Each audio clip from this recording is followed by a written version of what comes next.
გამარჯვებით ქართველებო, ქრისტესთვის და ზვიადისთვის. თქვენ იცით ალბათ, რომ შეიქმნა ცოტნე გამსახურდიას განთავისუფლების კომიტეტი. თქვენ იცით ალბათ, რომ შეიქმნა ცოტნე გამსახურდიას განთავისუფლების კომიტეტი. ეხლა გაგაცნობთ მის განცხადებას, მერე გაგაცნობთ პეტიციას, რომელიც შეგზავნილი იქნა ამერიკის შეერთებული შტატების საელჩოში. ნუ ბჭყალებში საელჩოს თუ დავარქმევ, პატარა კომენტარი მინდა გავაკეთო, ეს საელჩოს არ აგავს, ეს უფრო შტაბინას აგავს. ნატო შტაბინა ბევრად უფრო პატარაა, ვიდრე ეს საელჩო ეხლა რაც აქ არის. ეს მერე შემდგომში. ჩვენ კომიტეტი, რომელიც შეიქმნა ერთადერთი მიზნით, რათა გადავარჩინოთ ცოტნე გამსახურდიას სიცოცხლე, რომელიც უკიდურეს მდგომარეობაშია და უკანონო პატიმრობიდან დავიხსნა ცოტნე გამსახურდია. თხოვნით მივმართავ აშშ-ს ელჩს საქართველოში ბატონ ჯონ ბას. ბატონ პირველი, ბატონი ელჩი შეხვდეს პრეზიდენტ ზვიად გამსახურდიას, მეუღლეს ქალბატონ მაანა არჩვაძე გამსახურდიას. მეორე, ქალბატონი მაანა ნება დაერთოს ინახულოს თავის შვილით ციხეში. მესამე, ცოტნე გამსახურდია გაანთავისუფლონ თავდებით. მეოთხე, ხელისუფლებამ მისცეს საშუალება გამოიძიოს საქმე და აწარმოოს დამოუკიდებლად სასამართლო იყოს გამჭვირვალე და საჯარო. პირველ რიგში, რა თქმა უნდა, ამერიკაში ალბათ თავიანთვის კარგად მოიწყვეს დემოკრატია, თავისუფლება. იქ იცით ალბათ ამერიკაში, რომ სანამ ადამიანს ბრალი არ აქვს გამტკიცებული, თუნდაც ბჭყალებში მკვლელი იყოს, მანიაკი იყოს, მაინც უშვებენ. იმის დამოუხედავად, რომ ციცოდეს, რომ ის არის, თუ მას აქვს დამამტკიცებელი საბუთები არ გააჩნია, იმ შემთხვევაში მას ათავისუფლებენ იქიდან. ეხლა წაკითხავთ პეტიციას.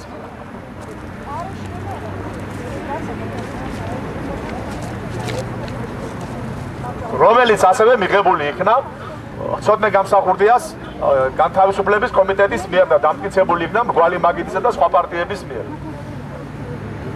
პრეზიდენტ ზვიად გამსახურდიას მისი ოჯახის დევნა ბევრად უფრო ადრე დაიწყო, ვიდრე ის საქართველოს რესპუბლიკის პრეზიდენტი გახდებოდა. იგი ჯერ კიდევ სრულიად ახალგაზრდა იბრძოდა კომუნისტურ რეჟიმის წინააღმდეგ, სამშობლოს თავისუფლებისათვის. მხოლოდ 35 წლის დისიდენტური ბრძოლის შემდეგ კანონიერების 1918 წლის საქართველოს დამოუკიდებლობის აქტის საფუძველზე აღადგინა. მან ცოტა მაღლა საქართველოს დამოუკიდებლობა აღადგინა 29 აპრილს. საქართველოს დამოუკიდებლობა მალევე საქართველოს როგორც დამოუკიდებელი სახელმწიფო ცნოს 60-მა ქვეყანამ და ამერიკის შეერთებულმა შტატების კაპიტოლიუმის თავზე ზვიად გამსახურდიას პრეზიდენტის არჩევის და საქართველოს ახალი პარლამენტის დემოკრატიის გზაზე დადგომის საპატივცემლოდ აფრიალდა აშშ-ს დროშა. აშშ-ს სახელმწიფო დეპარტამენტის 1997 წლის 1998 წლების ადამიანის უფლების დაცვის ანგარიში 1991 წელი 1992 წლების მოვლენები პუტჩი რა თქმა უნდა ზვიად გამსახურდიას კანონიერი არჩეული ხელისუფლების პრეზიდენტისა და საქართველოს რესპუბლიკის პარლამენტის ძალისმიერი გზით ჩამოდგება შეფასებულია როგორც სამხედრო გადატრიალება. ზვიად გამსახურდიამ თბილისი თავის ოჯახთან, მეუღლესთან, ქალბატონ მაანა არჩვაძე გამსახურდიასთან და 11 და 13 წლის შვილებთან, ცოტნე და გიორგ გამსახურდიებთან ერთად დატოვა, რომელთაც ტყვიებითა და გაუბიცებით მისდევდნენ. საუბედუროდ დღეს საქართველოში ტოტალიტარული რეჟიმი ბატონობს და არსებული ხელისუფლება ძალიან შორს არის დემოკრატიული იდეებისაგან. დემოკრატიული იდეებისაგან კი არა, საერთოდ არანაირი იდეებისაგან. ეს არის მოღალატური რეჟიმი და არა მარტო რომ მოღალატური რეჟიმი, ფაშიზმი მიმიქარავს ბოდიში ამ სიტყვაზე, იმიტომ რომ ფაშისტები თავისი ერისთვის იბრძოდნენ. გერმანელებისთვის უნდათ ყოველ შემთხვევაში კარგი და დანარჩენს არ აღიარებდნენ. ესენი პირველ რიგში საკუთარ ერს ებრძვიან და საკუთარ ერს ანადგურებენ. მარტო ისიც კი ახლა სანამ პეტიციაში არ წერია, მე ჩემით ვუმატებ რომ თქვენ იცით ალბათ რომ ამერიკის შეერთებული შტატებიდან უნდა ჩამოვიდეს 2000 მასწავლებელი. თითქოს ჩვენთან მასწავლებლები გატყნან და სწავლა არ იციან. მაგრამ ეს 2000 მასწავლებელი არის აგენტურა, რომელიც აქ მერე თავიანთ ბინძურ იდეებს გააცნობენ თავიანთ მოწაფეებს, ხო, არა მარტო საქმე წამლავენ ჩვენ მოსახლეობას, არამედ ახლა იდეებით მოწამლავენ და მერე წარმოიდგინეთ თქვენ ეს 2000 აგენტურა რასიზმს საქართველოში. ეს რუსეთმაც კი ვერ გაბედა ხალხო, რუსეთის იმპერიამაც კი ვერ გაბედა, ეს რაღაცა გაეჩერებია, რომ როგორ ჯერდეთ წარმოიდგინეთ რეებს აკეთებენ და მერე ახრო ჩამოვლენ ის 2000 პედაგოგი რასიზმს. ხო, არა, ეგრეთ წოდებული პედაგოგი ბჭყალებში. საბედნიეროდ დღეს საქართველოში საუბედუროდ დღეს საქართველოში ტოტალიტარული რეჟიმი ბატონობს და არსებული ხელისუფლება ძალიან შეზღუდული დემოკრატიული იდეებისაგან. პრეზიდენტ გამსახურდიას ოჯახი საქართველოში შევარდნაძის სისხლიანი რეჟიმის მიერ ზვიად გამსახურდიას პროლობიდან 1991 წლის 1 იანვრის 4 წლის 1998 შემდეგ დაბრუნდა. პრეზიდენტ ზვიად გამსახურდიას ოჯახი მუდმივ დევნაში იმყოფება. დე-ფაქტო ხელისუფლებამ 2008 წელს ჯაშუშობის სრულ ბრალდებით დააპატიმრა მისი ვაჟი ცოტნე გამსახურდია. მაგრამ მტკიცებულებების უქონლების გამო გირაოს გადახდის სანაცვლოდ გაათავისუფლა. მაგრამ ვერ დააკმაყოფილდა რა ამ შედეგით შემდეგ წელს დე-ფაქტო ხელისუფლებამ 2009 წლის 27 ოქტომბერს იგი კვლავ დააპატიმრა. მას ბრალი დასდო მისი მეზობლის, ბავშვობის მეგობრის დავით ბაჯელიძეს განზრახ მცდელობაში, რომელიც ვიღაც ორმა უსტომბა პირმა დაჭრა ცეცხლსასროლი იარაღი. იმავე დღეს თავში მძიმე საგნით დაჭრა ცოტნე გამსახურდია. ვიღაცა მას უკნიდან თავში ჩაარტყა, რის გამოც მან გონება დაკარგა.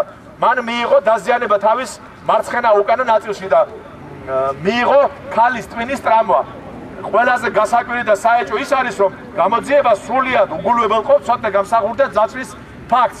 თუმცა ცოტნე პოლიციამ წაიყვანა საუნივერსიტეტო სამედიცინო ცენტრში, სადაც მას სამედიცინო დახმარება აღმოუჩინეს.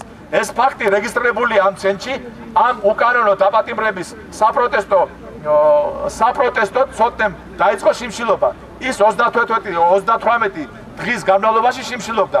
აქედან 9 დღე მშრალი შიმშილობით და ითხოვდა დაზარალებული დავით ბაჯელიძის დაკითხვას, რომელიც სისხლის სამართლის კოდექსის 18, 110, 68 და სხვა მუხლების უხეში დარღვევით მხოლოდ ცოტნეს 38 დღის შიმშილობის შემდეგ 2009 წლის 2 დეკემბერს დაიკითხა.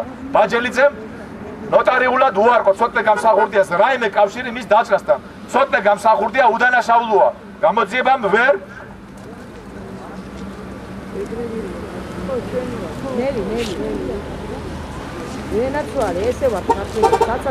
ვერ მოიპოვა რამე მტკიცებულება ცოტნეს წინააღმდეგ. მათ არ გააჩნიათ ცოტნეს ბრალდების დამტკიცებელი რაიმე საბუთი. ცოტნეს ერთადერთი მოთხოვნა იყო სასამართლოს დადგენა, მაგრამ სიმართლის დადგენა, მაგრამ გამოძიებას ამისთვის ხელიც არ გაუძლევია. დე-ფაქტო ხელისუფლება არაფრად აგდებს მის შიმშილობას და არც ხალხის მოთხოვნას. გაანთავისუფლოს პოლიტპატიმარი ცოტნე გამსახურდია. ეს არის მიზეზი იმისა, რომ ცოტნე გამსახურდიამ მცირეოდენი შესვენების შემდეგ 25 დეკემბერს განაახლა შიმშილობა. დღეს მისი შიმშილობის 36 დღეა.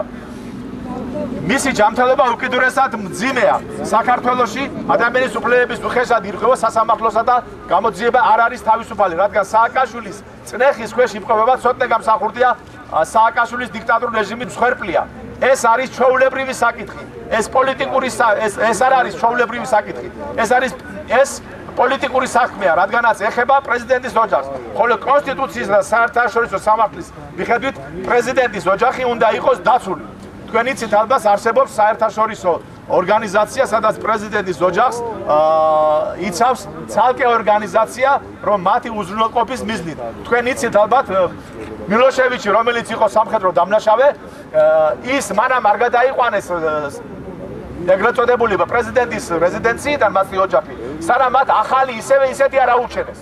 თუმცა მილოშევიჩი იქნა დასჯილი, მაგრამ მათ ოჯახს თითი არავის არ დაუკარებია. პირიქით მას ყველაფერი შეუჩუნეს და ყველაფერი გაუკეთეს, რამე თუ ისინი დაცული ყოფილიყვნენ. და ასევე მინდა თქვენ იცით ალბათ დიქტატორი ხუსეინიც კი ამერიკაშია, ჩემო კარგებო და არავინ თიც არ აკარებს და მშვენივრად არის იქ. ჩვენ მოვითხოვთ სააკაშვილის ხელისუფლებამ შეწყვიტოს ტერორი გამსახურდიას ოჯახის მიმართ და დაუყოვნებლივ გაათავისუფლოს პოლიტპატიმარი ცოტნე გამსახურდია. უდანაშაულო ადამიანის შიმშილობის უგულებელყოფა კაცობრიობის დემოკრატიული იდეალების ეწინააღმდეგება. ველი თქვენს თანადგომას ცოტნე გამსახურდიას დასაცავად საქართველოს რესპუბლიკის უზენაესი საბჭო, საქართველოს პოლიტიკური პარტიათა ორგანიზაცია რგვალი მაგი და დიდი ეროვნული გაერთიანება თბილისი 11 2010 წლის თებერვალი.